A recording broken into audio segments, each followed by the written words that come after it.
Hello, Enlighten22 here, and welcome to Building Better, the series where I'll teach you how to build better. And to start off this episode, we're going to go into how to choose the blocks for your build. Then we'll take an in-depth look at block colors, block textures, and how those interact with one another. And finally, we're going to look at this world behind me, and I'll explain how this can help you in your building process. If you want to skip to any of those sections, just go into the video description. There'll be hyperlinks to them. And without further ado, let's get started. Now, how do you choose your block? The easiest way I have found is to first decide what is the theme that you want your build. And in this case, I went with an Oriental theme. And from that theme, choose all the possible blocks that could fit it. If you're still having troubles choosing what colors to use and that sort of stuff, I would recommend looking online for some pictures, some stuff like that, and I'll actually pop up the picture I used for this. There it is, and as you can see, the roof is green and yellow, the base color, so most of the walls are red, and there's just a little bit of white. That's like a little accent highlight piece. So what I've decided is the red and yellow, hardened clay makes sense. These three are the possible green blocks, and these three are the possible white blocks. Then I start testing them all together, so I test my red with all the different roof colors and with all the different white accent pieces. Then I start testing the yellow and greens together. At this point I had cancelled out Prismarine, and then all these hardened clays with the white, and come up with this color palette. Now, if you're still having troubles, let's say I'm between the green and the lime green and green. They're very similar colors, and just putting them next to the blocks, you still can't decide. Go a little bit bigger. So in this case, I'd build a little demonstration wall. If that still wasn't enough, go bigger and more detailed and continue doing that until you finally narrow down which blocks are best. And if you really want to get fancy, you could even use both of them if you balance them well. But that's really all there is to choosing your blocks in the simple regard. Now we'll take a look at how the blocks interact with each other and some more details about the blocks. Now when we're talking about how blocks interact with each other from a building perspective, you have to worry about contrast. That is the biggest concept here. And one common misconception is that contrast means two things at opposite extremes clashing with each other and being really obvious. That's not the case. You can have really subtle contrast, like these yellows in front of us, where it's just a slight difference in shade. And the big things with contrast to worry about is too little contrast and your build will look boring, but too much contrast and it will be chaotic and hard to follow. So you want to find the sweet spot where whoever's looking at your build will find it interesting. And the three things that create contrast for at least Minecraft blocks are the texture, so smooth and rough texture, the difference between those, differences in shades, that will be a subtle amount of contrast, and the differences in colors, which will be more extreme contrast. Now, we'll start with the colors and look at the color wheel. Yes, back to first grade, but this is important to understand, so I'll do a really quick run through of it. You have your primary colors, which are yellow, red, and blue, and then you have your secondary colors, which are a combination of those. So like yellow and blue makes green, yellow and red makes orange, and then you get purple. This is all we'll worry about for Minecraft, because it's a more simple color palette. A YouTuber I used to watch actually was an ex-graffiti artist and compared it to it. How you have a limited amount of spray paint, limited amount of blocks in Minecraft, so it's much more limited. That's why we're not going to worry about the tertiary colors, which creates the full color wheel. So just worry about these 6.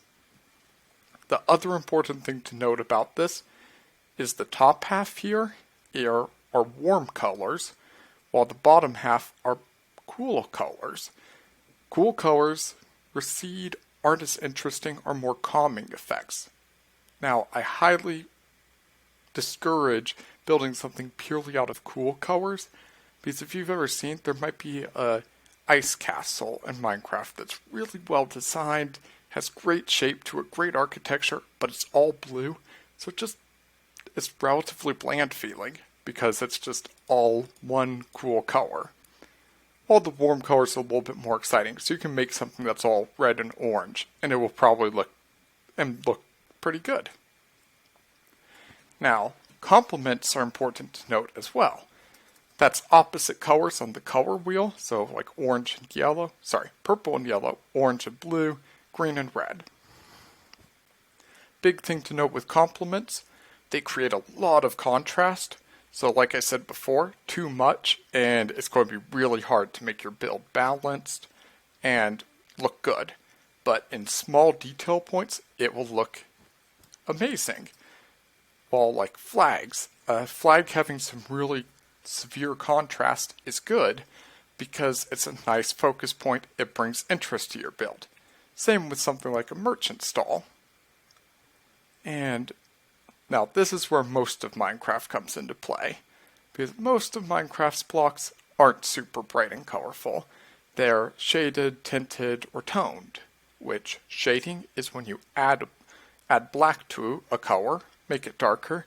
Tinting is if you add white, and toning is adding gray. Darker it is, the more it will stand out, so it becomes more focal point, and that's important to note because that will decide where you place things in your build. The tinted colors, so the ones that are lightened, those will recede and not be as standout, and then adding gray gives a calming effect. This is kind of hard to describe, but yep, it just gives a calming effect. That's the best way to describe it from everything I've read and seen. I'm also going to add another one of adding brown.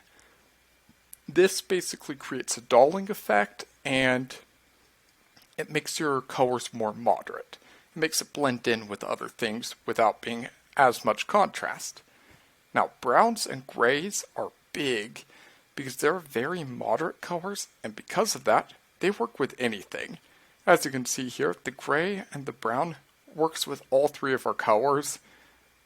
It doesn't look bad with any of them because they are moderate, and that's why so many builds in Minecraft are based on wood and stone.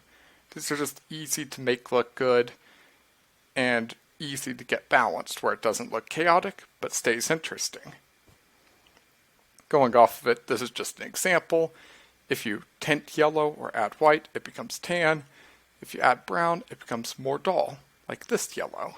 And then also going on with darkening, if you take a brown and make it darker, I mentioned before how it's weightier. Here it should be a little bit more clear because you can see the darker brown stands out and feels weightier.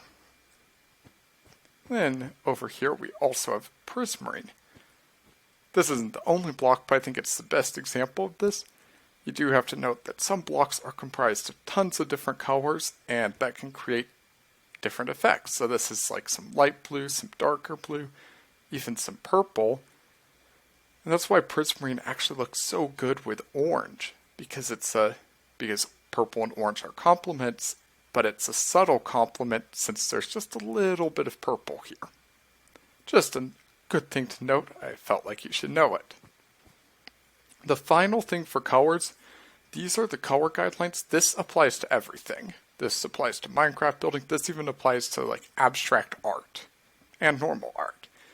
The easiest way to build is 3 colors. This is, like I said, a guideline.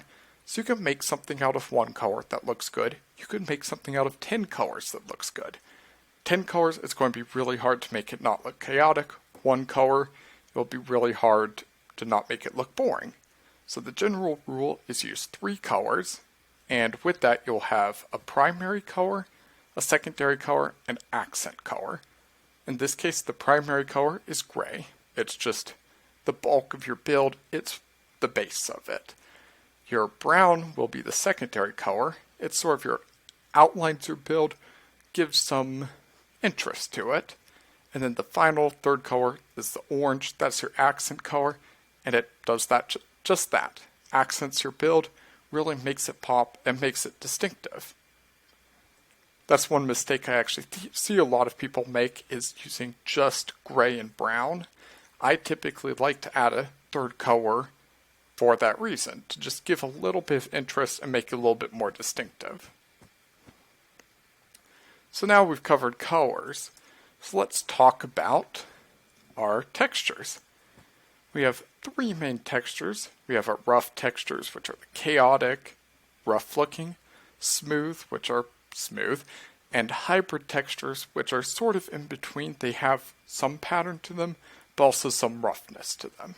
That's how I like to look at it. Now there's also a secondary feature that a lot of blocks have. These are the undescript textures. The characteristics of it, such as like chisel blocks, are really nice focus points.